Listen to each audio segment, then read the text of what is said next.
지난 40년 동안 우리 교회와 우리 가정과 우리를 지키시며 인도하신 하나님께 영광을 돌려드립니다. 그 하나님의 인도를 따라서 오늘의 이런 여러분들께 정말 수고하셨습니다 라는 말을 하고 싶습니다. 특별히 지난 1년 동안 하나님께서는 우리 교회를 지켜주셨고 인도하셨고 또 우리 교회를 하나님의 귀한 일에 사용하여 주셨다는 것을 생각할 때 감사하지 않을 수 없습니다. 2013년 연종주일 밤에 하나님의 인도와 보호하심에 대해서 감사할 수 있는 시간이 있다는 것에 대해서도 감사를 드립니다. 우리 한번 같이 하겠습니다. 하나님 감사합니다. 하나님 감사합니다. 성경에 이스라엘이라고 하는 나라가 나옵니다. 초대 임금 사울을 이어 다윗과 솔로몬 때까지 이스라엘은 하나의 통일 왕국이었습니다. 솔로몬 이후 르호보암 때에 이르러 이 나라는 유다와 이스라엘로 분리되었습니다. 남쪽 유다는 예루살렘을 중심으로 비교적 선한 왕들, 즉 하나님을 믿는 왕들이 다스렸습니다. 그러나 북쪽 이스라엘은 사마리아를 중심으로 하나님을 알지 못하는 악한 왕들이 일어나 그 백성을 다스렸습니다.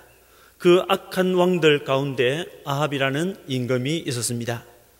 그는 이스라엘을 22년간 통치했습니다. 그는 그 전에 모든 왕들보다 여호와 보시기에 더욱 악을 행한 사람이었습니다. 그는 여로보암의 길을 따라 행하는 것을 아주 가볍게 여긴 사람이었습니다.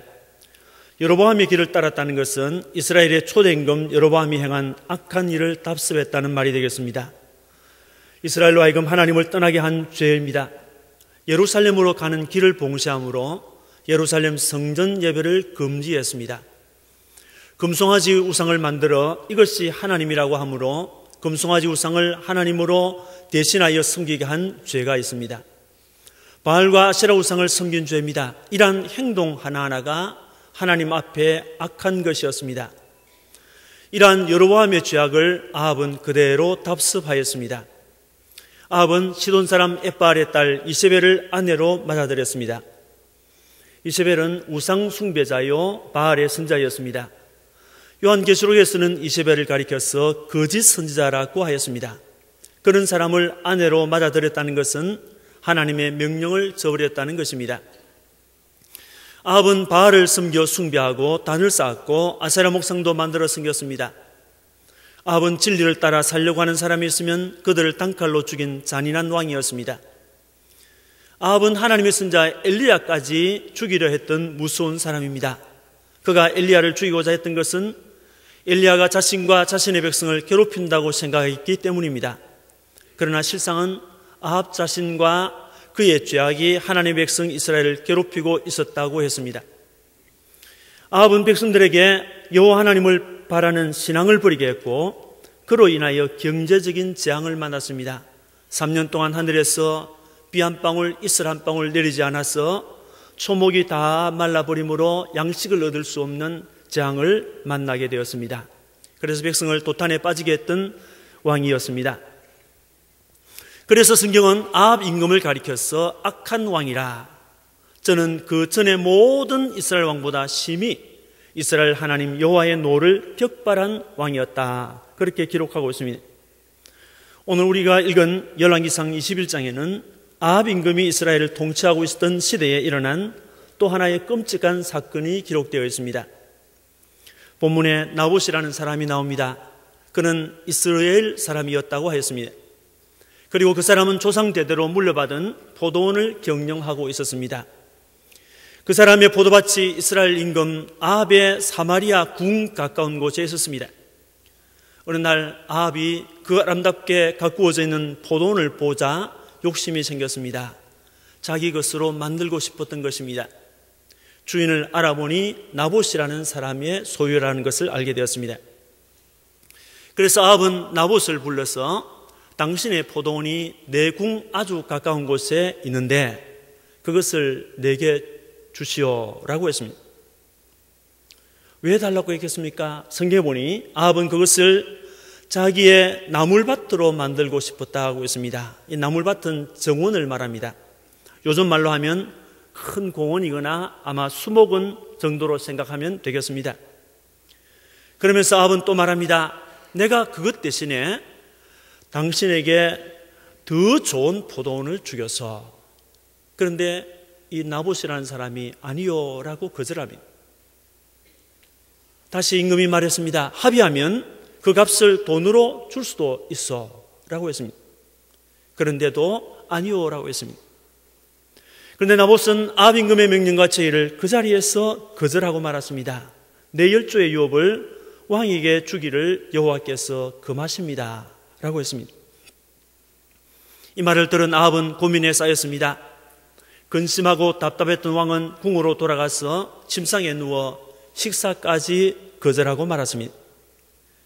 이것을 알게 된 왕후 이세벨은 나봇이 사는 지역의 장로들과 귀인들 앞으로 편지 하나를 써보냈습니다.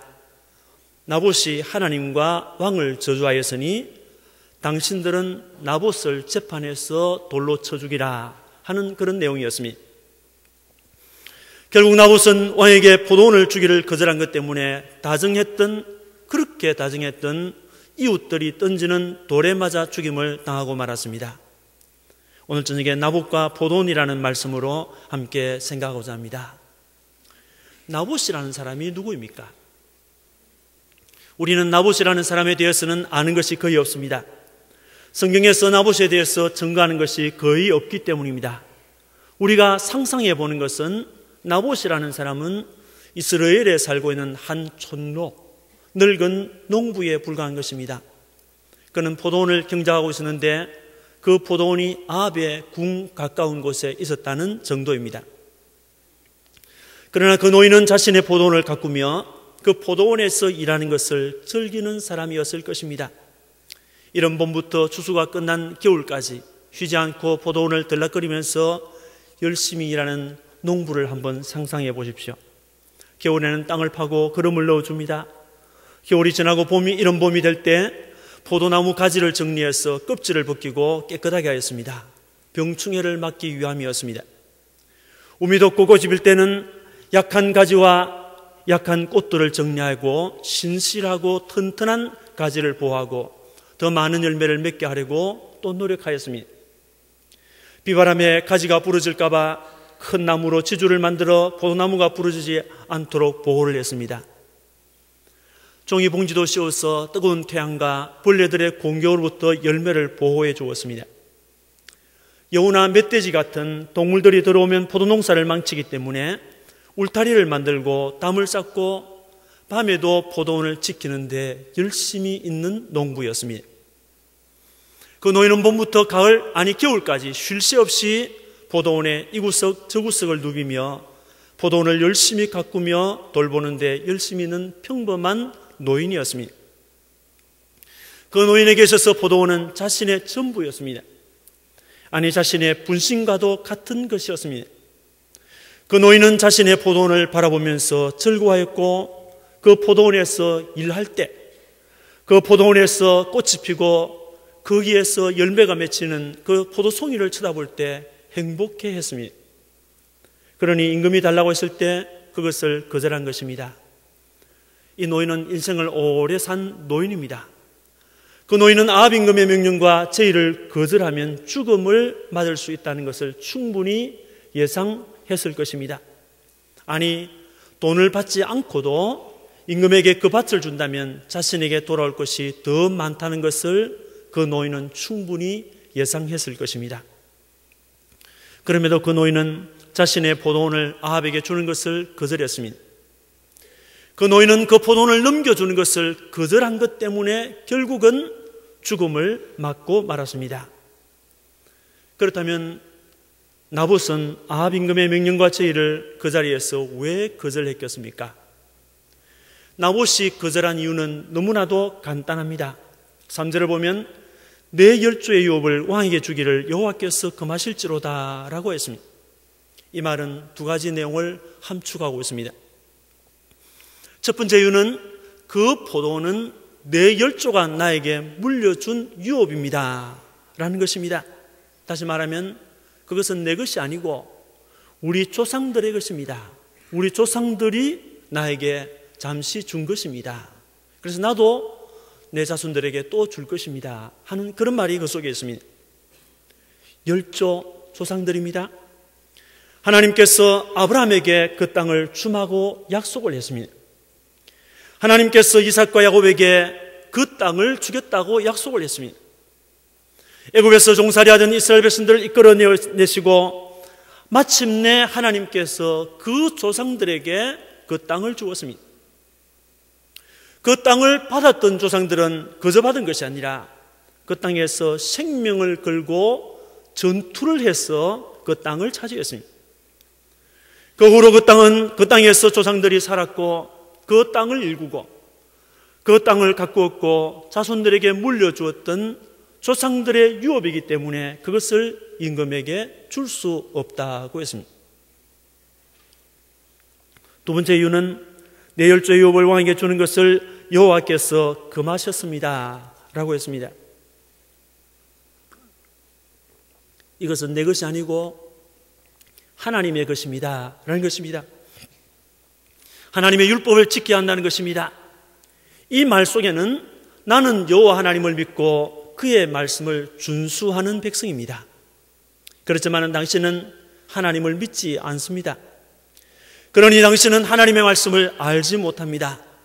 나는 하나님을 경외하고 하나님의 말씀을 듣고 알고 지키는 사람입니다.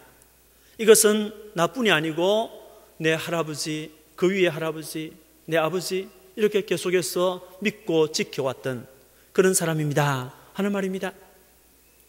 나는 그 하나님의 말씀을 지키면서 앞으로도 살 것입니다. 그 하나님의 율법을 내 가슴에 간직하고 살 것입니다 하는 내용이 그 속에 담겨져 있습니다. 레위기 25장 23절을 보시면 토지를 영영히 팔지 말 것은 토지는 다 내 것임이라고 했습니다. 바로 그 아래 24절에서 28절까지 보면 어쩔 수 없이 토지를 팔게 되었을 때는 가까운 형제나 친족이 그 기업을 다시 사서 원래 주인에게로 돌려주어야 한다고 했습니다. 그렇게 함으로 토지를 사고 팔지 못하게 했습니다. 토지의 원주인은 사람이 아니고 그 땅은 하나님의 것이다 그렇게 말했습니다. 다시 말하면 이것은 하나님 것이기 때문에, 하나님의 소유이기 때문에, 하나님이 주신 것이기 때문에 나는 당신에게 줄 수 없습니다 하는 것입니다. 성도 여러분, 이 시간에 저는 나봇과 포도원이라는 말씀을 생각했습니다. 나봇에게 있어서 포도원은 전부였습니다. 나봇에게 있어서 포도원은 자신의 분신과도 같은 것이었고 아끼며 정말 사랑했던 것입니다. 나봇에게 있어서 그 포도원은 모든 즐거움의 원천이었습니다. 나봇이 웃을 수 있고 피곤을 씻을 수도 있고 나봇이 즐거워할 수 있었던 것도 조상이 물려주었다는 그 포도원 때문이었습니다. 그러므로 나봇에게서 그 포도원을 떼어놓는 것은 그 자체가 죽음과 같은 것이었습니다. 그래서 그 포도원을 지키려 했고 그 포도원을 지키려 한 것 때문에 그는 죽임을 당하고 말았습니다. 성도 여러분, 나봇에게 포도원은 전부라고 했습니다. 나봇에게 있어서 포도원은 모든 즐거움의 원천이었습니다. 나봇은 임금의 명령을 거절하면서까지 그 포도원을 지키려고 했습니다. 오늘 우리에게 이처럼 소중한 것이 있어야 하지 않겠습니까? 우리가 소중히 간직해야 될 것, 우리가 지켜야 할 포도원이 무엇입니까? 그것은 우리의 믿음과 생활의 유일한 기준이 되는 하나님의 말씀인 성경입니다. 성경을 버릴 수가 없습니다. 성경을 팔아낼 수가 없습니다. 팔아버릴 수가 없습니다. 하나님의 말씀을 던져버릴 수가 없습니다. 우리에게 있어서 소중히 간직해야 할 것이 무엇입니까? 그것은 예수 신앙입니다. 예수 한 분만으로 만족할 수 있는 것입니다. 그는 우리의 구주요, 그는 우리의 생명이요, 그는 우리의 부활입니다. 그는 우리를 저 천국까지 안전하게 인도하는 길이요, 진리요, 생명입니다. 그는 우리의 전 소망입니다. 그는 우리가 천국에 이르렀을 때 우리 구원에 대해서, 우리의 영원한 생명에 대해서 완전한 보장이 되시는 분입니다. 예수 신앙, 우리가 버릴 수 없는 포도원이라고 하는 이 포도원, 예수 신앙이라고 하는 이 포도원, 이것은 결코 버릴 수가 없습니다. 우리에게 있어서 소중히 간직해야 되고 지켜야 할 것이 무엇입니까? 그것은 교회입니다. 교회는 주님께서 그의 피값으로 사내시고 친히 세우신 자신의 몸입니다. 교회는 예수님께서 하나님의 아들이 되시며 구주가 되신다고 하는 신앙 고백 위에 세워진 신적인 기관입니다. 교회는 그리스도의 몸입니다. 이 교회를 가꾸고 돌보며 섬길 자는 다른 사람이 아니라 오늘 우리들 자신입니다. 우리가 소중히 간직해야 하고 지켜야 할 것이 무엇입니까? 그것은 우리 신학교입니다. 그것은 개혁주의 신앙과 신학입니다. 우리를 웃게 하고 즐겁게 할 수 있는 포도원은 잘 되어가는 교회, 우리 교회가 부흥되어져 간다고 하는 이 소식, 확장되어져 가는 선교 현장, 바로 이런 것이 오늘 우리가 간직하고 지켜나갈 포도원입니다. 주님은 선교 현장을 말씀하실 때 휘어져 추수를 해야 되는 밭이라고 요한복음 4장에서 말씀하셨습니다. 우리가 선교지에 세워놓은 350여 개에 달하는 선교지의 교회들을 생각해 보세요. 거기에 선교사님들을 파송해서 그들을 통해서 구원받은 사람들 약 2만 3천 명이나 되는 우리 교인들을 생각해 보십시오. 선교지에 세워져 있는 20여 개체의 신학교 분교를 생각해 보십시오. 그리고 지금도 훈련을 받고 있는 450명에 가까운 신학생들, 이들이 우리가 지킬 포도원이 아니고 무엇입니까? 이 포도원을 빼앗고 흘러 놀이개거리로 만들려고 하는 세력들이 우리 주변에는 너무나도 많습니다. 어떤 때는 이 불신 정치 세력이 그러합니다. 어떤 때는 천주교와 이단들이 그렇습니다. 어떤 때는 한솥밥을 같이 먹었던 동지들이라고 하는 사람들이 그렇습니다. 그들이 우리가 아끼며 사랑하는 포도원을 뺏고 흘렸고 합니다. 그때 우리들은 우리에게 주어진 포도밭인 성경 말씀, 오직 예수로만 구원 얻는다고 하는 예수 구원신앙, 주님의 몸인 교회, 개혁주의의 바른 신앙과 신학을 우리는 지켜나가야 합니다. 그것을 지켜야 할 이유가 무엇입니까? 우리가 21세기의 온갖 풍랑 속에서 포도원을 지켜나가야 할 이유는 나봇이 아합에게 말했던, 포도원을 넘겨줄 수 없다고 할 때 말했던 것과 꼭 같습니다. 이것은 조상들이 나에게 준 것입니다. 내 것이 아닙니다. 이것은 조상의 것입니다. 우리가 받은 개혁주의의 신앙, 우리가 받은 개혁주의의 신학, 하나님의 언약에 기초한 구속 언약 신학, 우리가 받은 고려신학교, 우리가 받은 경양교회, 우리가 받은 반고소정신, 이것은 믿음의 조상들, 선지와 사도들이 우리에게 주신 것이고 폴리각과 같은 교부들이 우리에게 물려준 것입니다. 칼빈과 루터와 베자와 같은 종교개혁자들이 생명을 걸고 싸우면서 안겨준 오직 믿음, 오직 예수, 오직 성경 신학을 우리에게 물려주었습니다. 저 메이첸이나 박영용과 박윤성 같은 신학자들은 우리에게 개혁주의의 아름다운 신앙과 신학을 유산으로 물려주었습니다.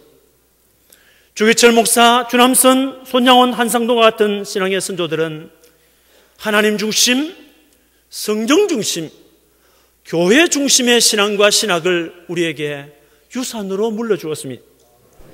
이것을 우리는 40년 동안 경양교회에서 배웠고, 경양교회에서 들었고, 경양교회에서 지키면서 살아왔습니다. 우리가 이처럼 교회를 지키려 하고 신학교를 지키려 하고 개혁주의 신앙과 신학을 지켜야 할 이유가 무엇입니까? 우리가 살고 있는 20세기, 21세기에 일어나고 있는 성경과 하나님을 무시하고 파괴하고 죽이는 인본주의 사상과 자유주의의 세속신학, 이것도 저것도 하나다, 구원에 이르는 길은 다르다 할지라도 마지막에 이르는 구원은 동일하다고 하면서 기독교 선교를 송두리째 부정하는 종교다원주의, 물질만능주의 등의 무서운 파도와 영적 쓰나미 속에서 우리의 포도원을 지켜나가야 할 이유가 있습니다. 나봇이 포도원을 넘겨줄 수 없다고 했던데 할 때 말했던 것과 꼭 같습니다. 우리가 받은 이 위대한 신앙의 유산을, 이 위대한 교회를 다른 사람에게 넘기는 것은 하나님이 금하셨다고 하는 하나님 제일주의, 하나님 제일의 신본주의, 말씀 제일주의, 계시 의존주의, 교회를 최우선으로 하는 말씀 파수의 신앙적인 이유 때문입니다.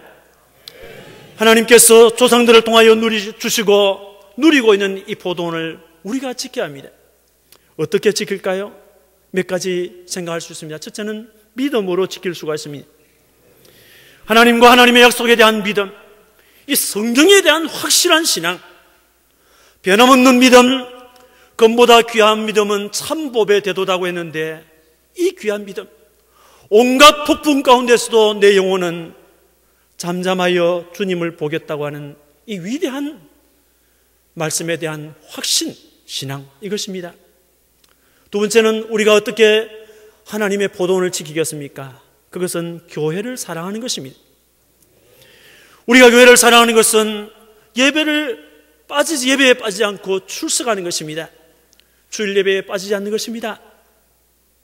저녁 예배에 빠지지 않는 것입니다. 수요일 예배, 구역 예배에 빠지지 않는 것입니다. 그리고 기도하는 것입니다. 하루에 한 번은 교회를 위하여 기도하고, 적어도 가까운 거리에 있는 우리 성도들은 출퇴근 시기에 교회를 한 번씩 다녀가는 것입니다. 찬송가 246장에 보면 이 교회 위하여 눈물과 기도로 내 생명 다하기까지 늘 봉사합니다 라고 했습니다. 오늘의 충성은 눈물과 기도라고 생각합니다. 하나님의 교회에 엎드려서 여러분이 흘리는 눈물 한 방울 한 방울이 이 교회를 지킬 수 있습니다. 하나님의 포도운동을 위하여 적극적으로 헌금하는 것입니다. 어떤 사람이 헌금을 하지 말자고 하든지 그 말에 현혹되지 말고, 주님 앞에 여러분이 드리는 헌금은 그 자체로 하나님 나라에 차곡차곡 쌓여갑니다. 하나님께서 여러분이 드리는 그 보리떡 헌금, 여러분이 드리는 선교 헌금, 여러분이 드리는 고려신학교 헌금, 여러분이 드리는 개혁고려를 위한 헌금, 그런 것 하나하나가 주님의 일을 위해서 주님의 나라를 세워가는 것입니다. 변함없는 충성입니다. 요한계시록 2장 10절에 보면 뇌가 죽도록 충성하라. 그리하면 뇌가 생명의 멜루간을 뇌게 주리라고 했습니다. 죽음을 각오하고 포도원을 지켜야 합니다. 제가 한 15, 16년 전에 원로 목사님이신 서원태 목사님과 함께 터키를 갔다가 이즈미르에 갔습니다. 거기 갔더니 서머나 교회를 방문한 적이 있는데, 이곳은 서머나 교회의 4대 감독이었던 폴리갑의 순교를 기념하여 세운 교회당입니다. 폴리갑은 로마의 마르쿠스 아울렐리우스 황제 때 그 핍박을 받아서 순교했던 감독입니다. 그가 마지막에 잡혀가는 동안에 총독 앞에 서게 되었습니다. 그 총독이 노인인 것을 보고 불쌍한 마음이 생겼습니다. 그래서 그 노인에게 권면을 합니다. 여보시오, 내 앞에서 예수를 한 번만 부인하시오. 그리고 황제에게 충성하겠다고 맹세하면 당장 살려주겠소 라고 회유를 했습니다. 이때 폴리갑은 이런 말을 했습니다. 나는 86년을 이 세상에서 살았습니다. 지난 86년 동안 나는 예수님을 섬기면서 살았습니다. 교회를 섬기면서 살았습니다. 그런데 단 한 번도 그분은 나를 버린 일이 없었어. 그런데 어떻게 내가 그분을 모른다고 하였어? 나를 구원하신 주님을 욕되게 할 수 있겠어? 총독이여, 당신도 예수를 믿고 구원을 받으시오 라고 했습니다. 그러나 하나님의 교회와 예수 신앙을 버리지 않는 것 때문에 벌겨벗겨진 채 산같이 쌓아놓은 장작더미 위에 던져져서 불에 태워서 죽임을 당했습니다. 폴리갑은 타는 불 속에서 하나님 아버지, 나 같은 죄인을 순교자의 반열에 서게 해주시고 예수님의 고난의 잔에 참여시켜 주시는 이날, 저는 감사와 찬송을 당신 앞에 드립니다 라고 했습니다. 이것이 포도원을 지키는 충성이 아니겠습니까? 말씀을 맺겠습니다. 오늘 우리에게 주어진 포도원 결코 빼앗길 수가 없습니다. 어떤 경우에도 포기할 수가 없습니다. 주님이 주신 이 위대한 포도, 이것은 우리가 가꾸고 우리가 손질하고 우리가 걸레질하고 우리가 눈물로써 다듬어가는, 그래서 하나님 나라를 이루어가는, 아름답게 이루어가는 그런 축복이 여러분들 속에 충만하시기를 주님의 이름으로 축원합니다.